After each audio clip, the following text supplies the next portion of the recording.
For joining us today. We're so grateful for you to be with us. Man, all right, now I'm louder. That's great. I can tone it down a little bit. Great, awesome. We pray, though, moms or potential moms, that you feel loved, that you feel welcomed, that you feel known this morning. And we want to honor not just moms, but all ladies today through service. I think that one of the primary ways, matter of fact, I know, one of the primary ways the Bible depicts manhood and womanhood is through sacrificial service, right? And what often happens in our culture today is that is taken on by the woman solely, usually in a relationship or in a family. Women give everything, every single thing, sacrificially to everybody, all the time, it feels like. At least that's from my wife's perspective and what I see in her life. So I think it would maybe translate to you as well. But biblically, that sacrificial love is primarily the man's responsibility in the relationship. Too often, though, we give that up and let y'all take it on. But today, we're flipping the tables around, in some ways literally, where we're going to be serving you today. So we're going to be taking time here in just a little bit to a couple of guys are going to go out. They're going to flip some pancakes this morning, and they're going to have some kids later that's going to help serve it to everyone today. There is going to be an awesome pancake Mother's Day experience, and I just can't wait to be able to share that with you as guys get to lovingly love on you, serve you today as we're called to do. Also, it is, as you just seen, Compassion Sunday. I'm super excited about that. We haven't done one of these in a couple of years, and we wanted to make sure that we took time to do that today. You've got a glimpse in the video, but if you're unaware of what Compassion International is, let me give you just a brief rundown. It's a Christ-focused organization. It's got centers all over the world, and they provide food, education, gifts, and most importantly, life with Jesus to children who would never have the opportunity otherwise. This is done through child sponsorship, which I think is one of the coolest things about this experience, meaning that you give money each month to clothe, to feed, to educate, and to give the gift of the gospel to a specific child. All right, you can give to a bunch of organizations that help children around the world, but you're sponsoring one specific child and seeing them through their entire life if you choose to go that far. And this is just more than financial support. This is an opportunity to get to know them because you get to write letters back and forth. You get to pray for them. You can even visit them in the center they're at if you like. If it's a situation you find yourself in, you can definitely do that. It's just an amazing experience. My wife and I have sponsored a child for over 19 years from Compassion International. We started whenever we had our first son, Jaden, who's in the back, and as soon as we had him, we said, man, we need to get a compassion child. We saw a video like this. We were at a church experience, and we were like, man, I really want to get involved in that. So since we had one of our own, we said, man, let's sponsor a child through Compassion. And that was a little girl in Haiti who went through a program, and she graduated that program. We sponsored her through she was 18 or 19 years old, and she went on and did some amazing things. And we took another child on from Haiti, and we had another boy who was in India. And we've just continued to try to bless as many as we possibly can over the years. And it's just an incredible life-changing blessing, not just for them, but also I found for our family and for us as we've been through this process. So if you'd like to sponsor a child today, I pray that you do it as a God-centered decision. Don't do it because you feel guilted. Don't do it because, oh man, it'd be nice to help a child. No, do it because God is leading you in that direction. And if He is, I encourage you to go to the table in the cafe today as we're going through the experience, especially after we're done and you're getting food. Check out that table. There's child sponsorship packets on the table. And each packet represents, again, one specific child. That's not a potential child. That's the actual one that you will be sponsoring that is waiting right now to have a sponsor at this very moment, all right? So I highly encourage you to at least look. We never want to push it. If you want to do it, if I pray that is led by God to do so, feel free. If you're not sure, you can take some information home. You can go home, you can review it, you can look at it and see if it's a good fit for you, and then you can make a decision. But just know that's there. It's going to be there for a couple of weeks, just so we know it's available week after week as we do this, all right? Awesome. This Compassion video, Compassion Sunday, Mother's Day, is a great way to also get us thinking about the next part of our Elijah series. You saw the bumper video just a second ago. We started last week looking at this man of God named Elijah and how God was preparing him from some really incredible things. And this week, we're going to see how his life takes this unexpected twist, this unexpected direction. So ladies, this morning, if you've ever felt at the end of your rope in your life, if you feel like maybe some days I'm just barely hanging on. I'm here this morning, but that's all I am. I'm just physically present in the room. We're going to see a lady who is just like that in our text today. If you've ever struggled maybe to take care of your family, maybe you don't even know how you're going to pay a bill to help your child through a difficult time, we're going to see someone in that exact situation today. If you've ever wondered if God knows or even cares what you're going through, we're going to see how God uses his perfect timing and plan to meet you exactly where you are just when you need him. Now, if you remember from last week, we said that God sent Elijah to a brook called Kerith, right? It was a place that means cut off or cut down, right? And God uses this time to prepare and to humble Elijah for what was ahead. We also read where God pronounced a drought, right? He came in and told Elijah to go to King Ahab and you're going to pronounce a drought over the whole land that really was more than just a weather prediction, like we said. It was this declaration of war against who they worshiped, this god called Baal. And so we left off by that brook with Elijah, camping by that brook, and it starts to dry up and Elijah's left wondering, well, what now? What do we do now? It wouldn't take long to find out, though. And it came as he's called to a place that's completely unexpected in his life. So I want you to jump back in time with me, kids and adults and everybody here. I like us to use our imaginations. This helps me as I'm reading the text. It's not a dry text. It's something that invites you into the story. So I want to encourage you this morning to jump into me, to this place, this scene where we're in this place of gods and kings, right? We're in this place of prophets and widows. We're in this scene and picture of war and famine. And I want us to see how God works in all these situations to do some pretty remarkable and miraculous things.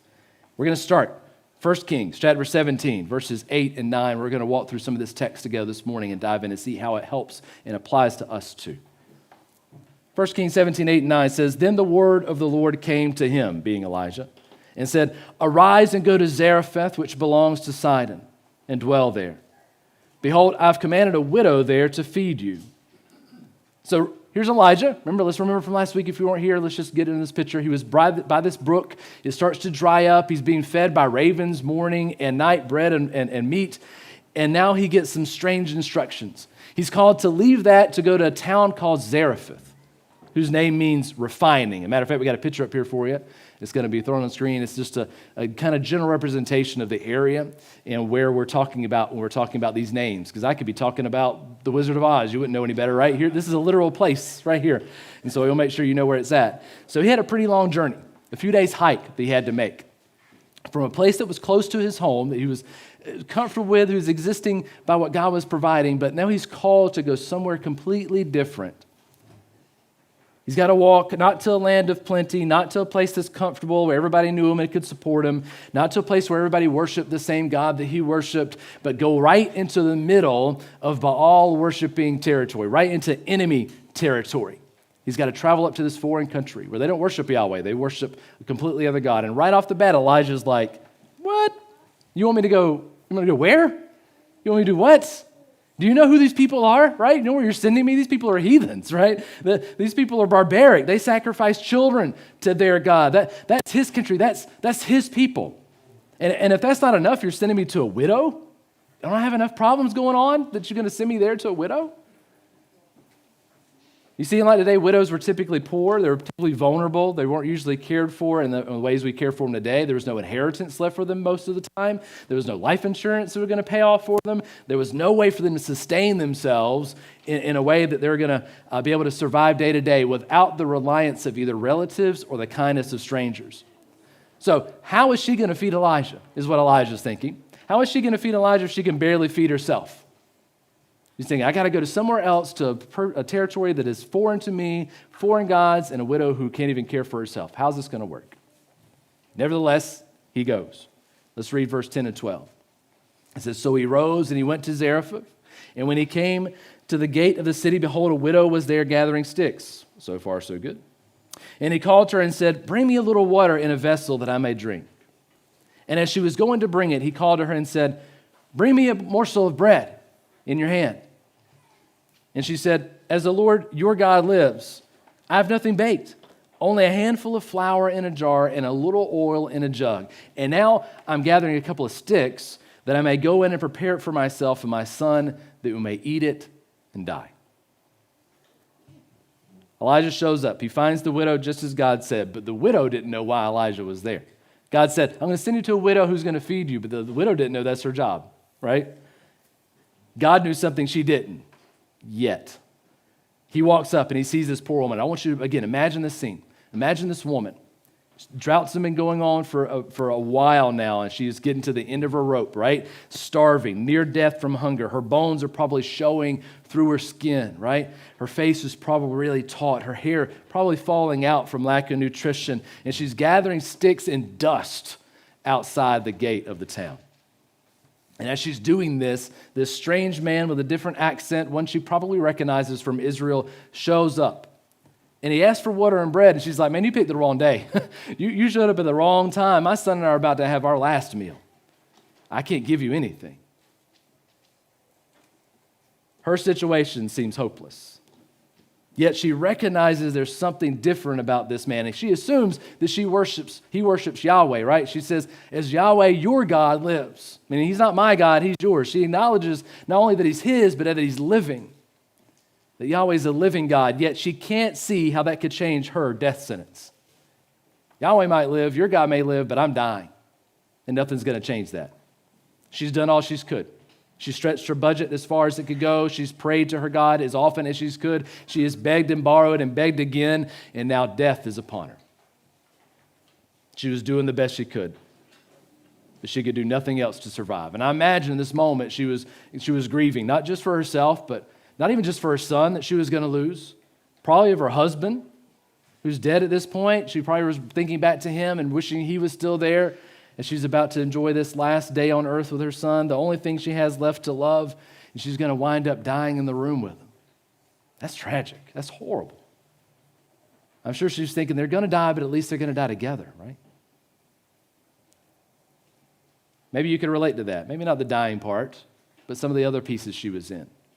We live in times of plenty, yet just like her, our lives are spent focusing on caring for those closest to us, striving to, in our strength, to make ends meet. Maybe that's you. Maybe that's you as a mom or a dad even, or an aunt or an uncle or relative, whatever. Maybe you're holding together for your family and friends. You're trying to keep everything together. Maybe you support them financially or emotionally or spiritually.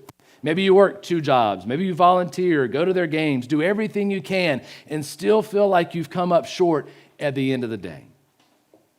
Or maybe you're just super stressed out. Maybe you're maxed out. Maybe you're pulling your hair out, right? Just thinking, how am I going to get through this each and every single week, month after month as it drags on, right? And maybe you're more like the widow than you realize.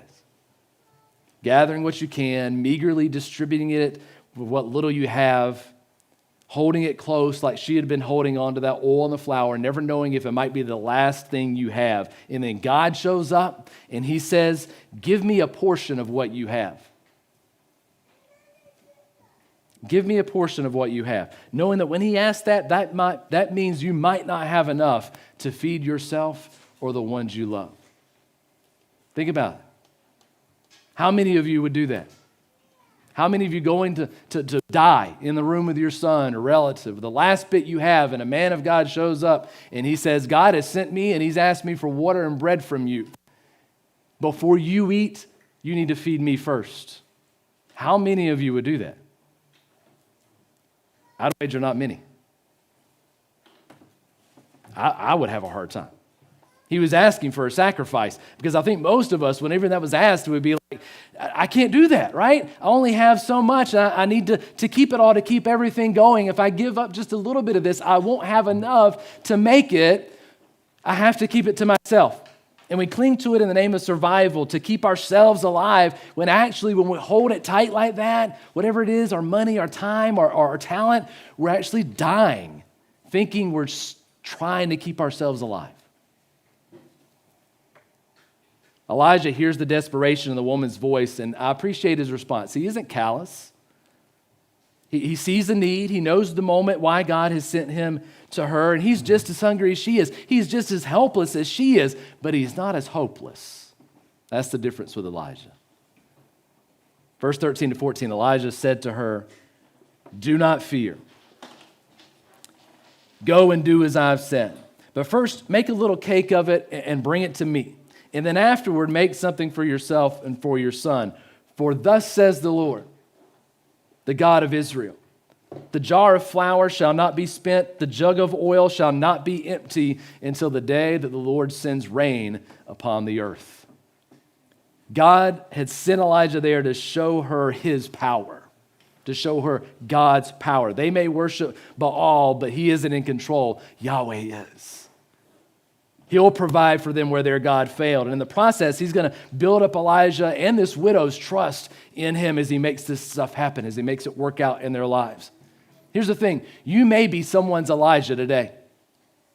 You may be called to go outside your comfort zone. You may be called to force to even depend on someone who doesn't believe the same things you do. You may be forced to work with, to live alongside someone who doesn't follow Jesus. And God is calling you to a time of refining, as he is here in Elijah, of strengthening your faith, of humbling and using you to bring about a faith in you that others can latch on to, that others can see a difference in. Maybe it's a coworker.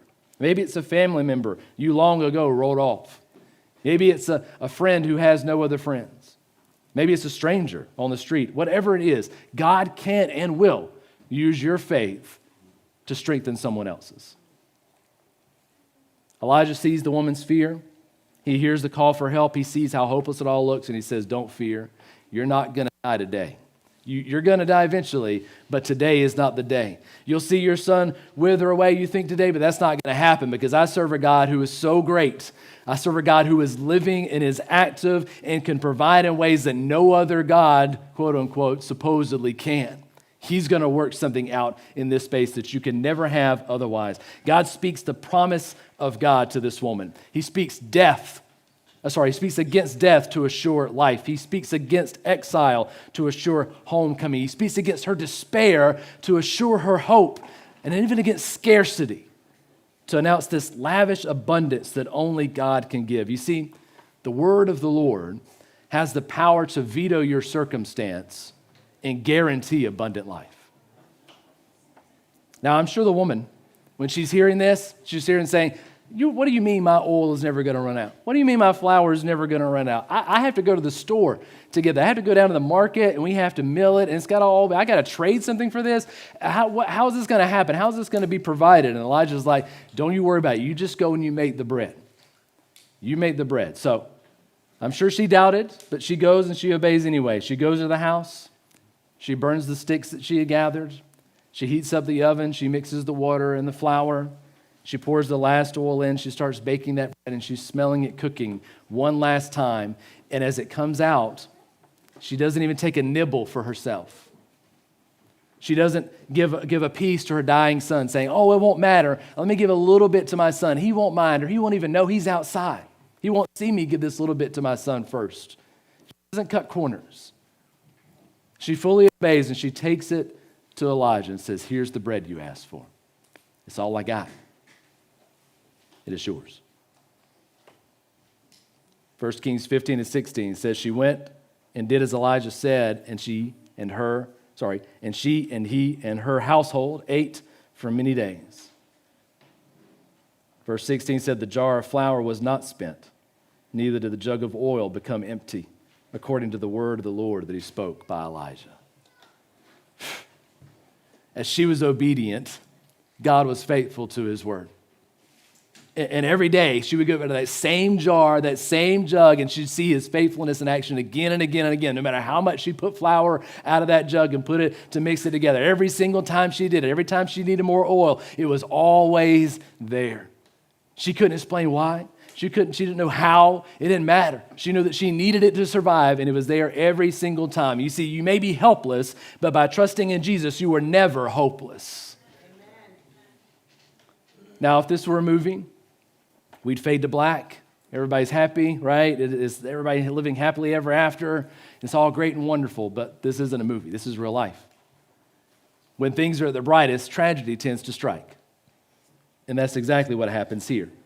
Verses 17 and 18 says this. After this, the son of the woman, the mistress of the house, became ill. And his illness was so severe that there was no breath left in him. And she said to Elijah, what have you against me, O man of God?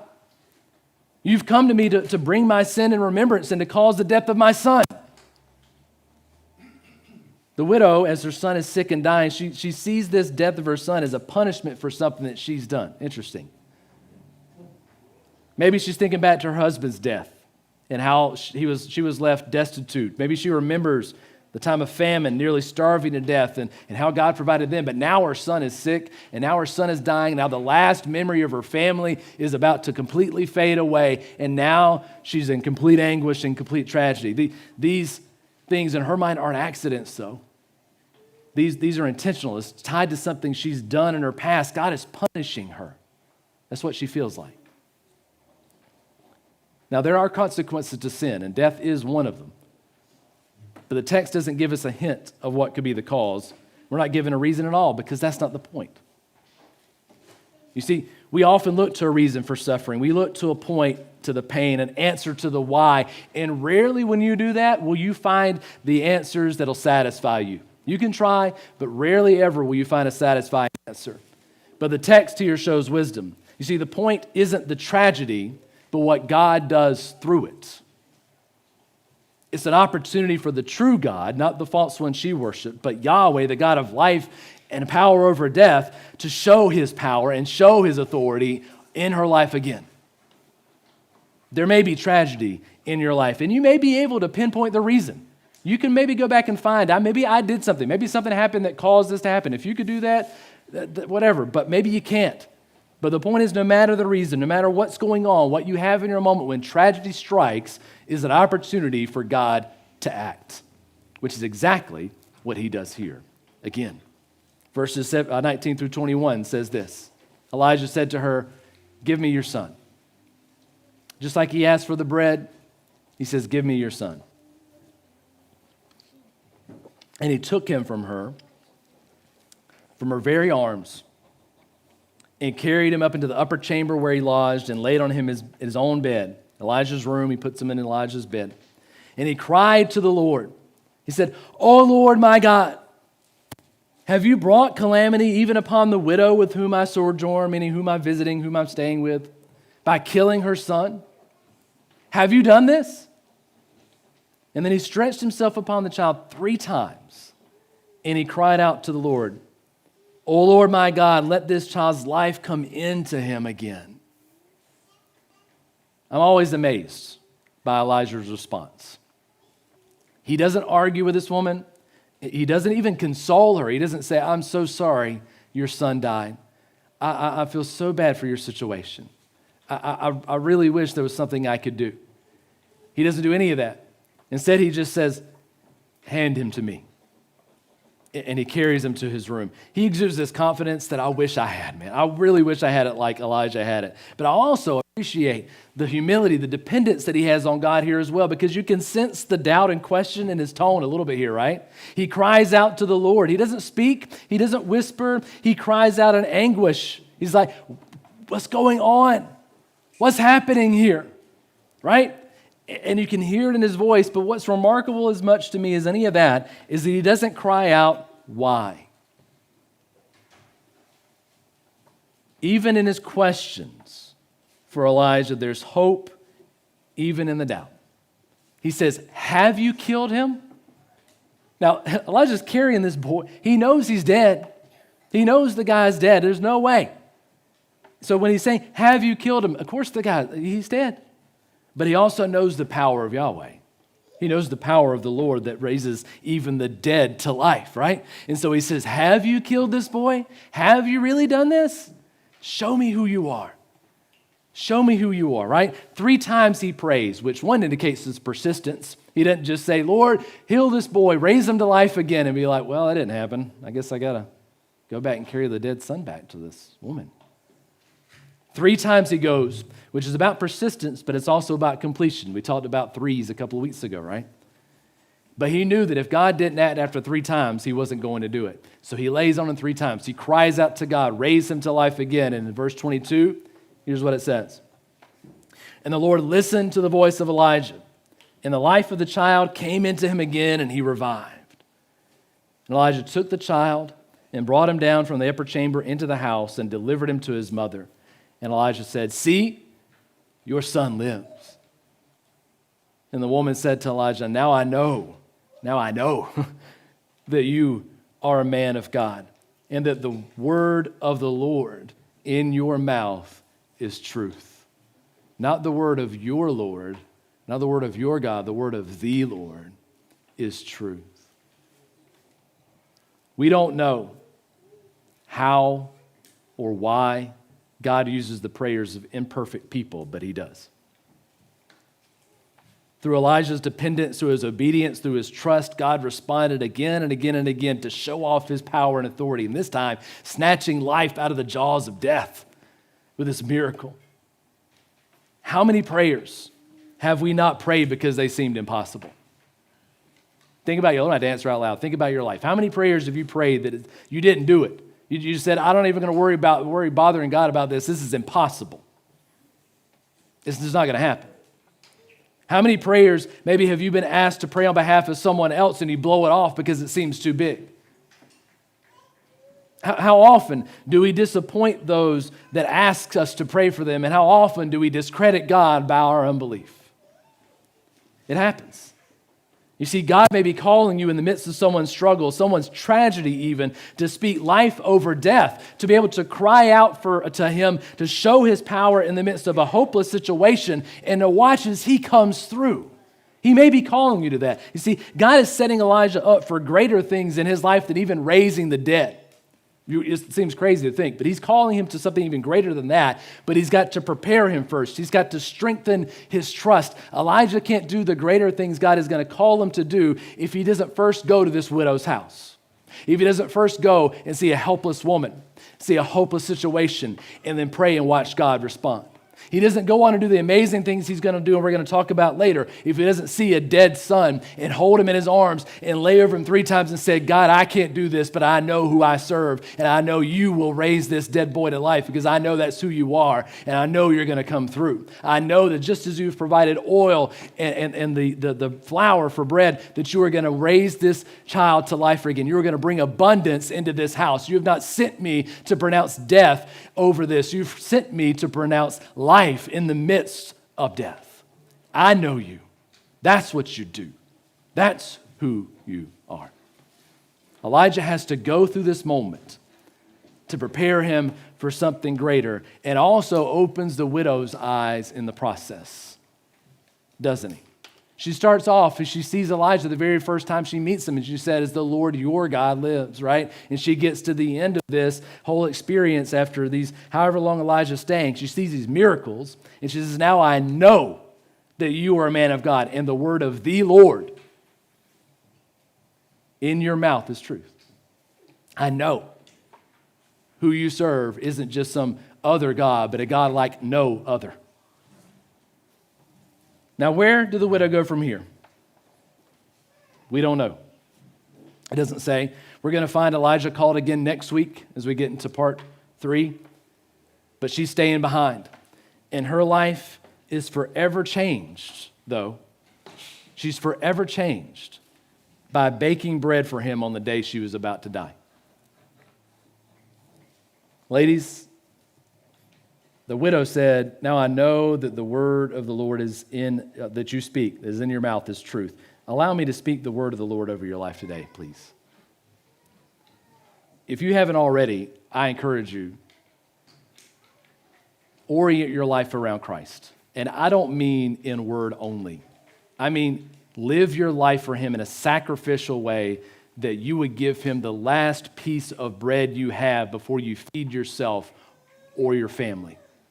I know many of you would sacrifice and not feed yourself and feed your family first, but would you not even give it to your family and give it to God first? I encourage you, stop trying to take on the world.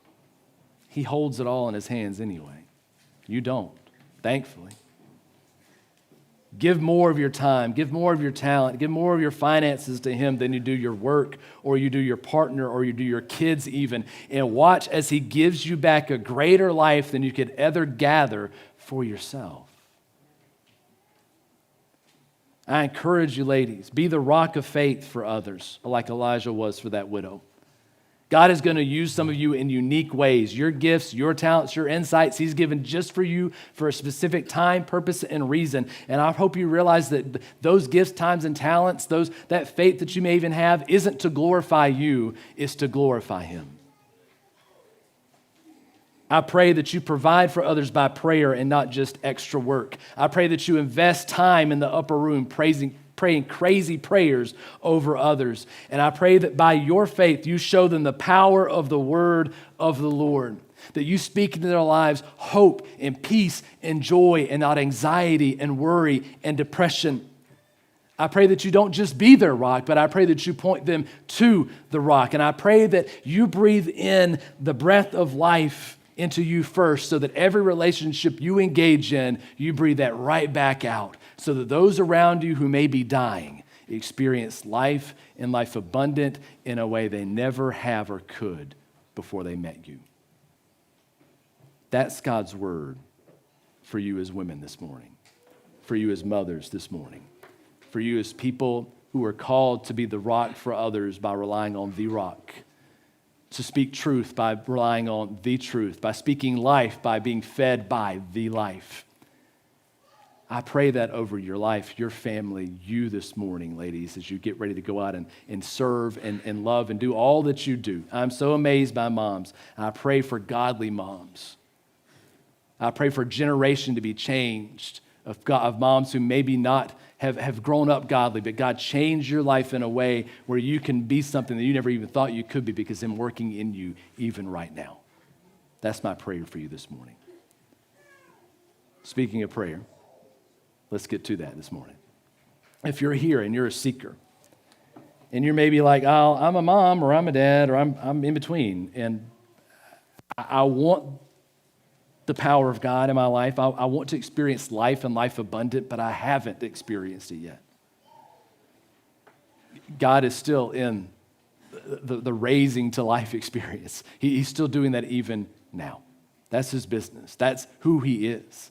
And so this morning, if you want to experience that same transformation, being born again, born anew, provided for in a way that you can never be provided for in any other way, you do it by following Jesus, by committing your life to Him, by willing to be able to sacrifice and give even your very last piece of bread, your very last piece of money you have in your budget, the very last of everything you have, and sacrificially give it before you keep it to yourself. And watch as He turns everything around because of that. So if you're willing to do that, you want to enter into that relationship today, you do so by praying. You can pray these words or words like these, but pray to Him, calling out to Him just as Elijah did, and saying, dear Lord, first, please forgive me. God, there's things that I've done. God, there's people I've hurt. There's people I've lost and been hurt by. And God, I need forgiveness. I need your forgiveness. I need your life living in me, making me new so that I have the power to love and forgive someone who's hurt me, to be able to forgive others quickly.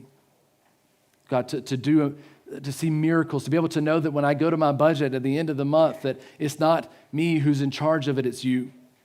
That I don't have to go and wonder and worry and fret and fuss over if my kids are going to have enough, but I trust you.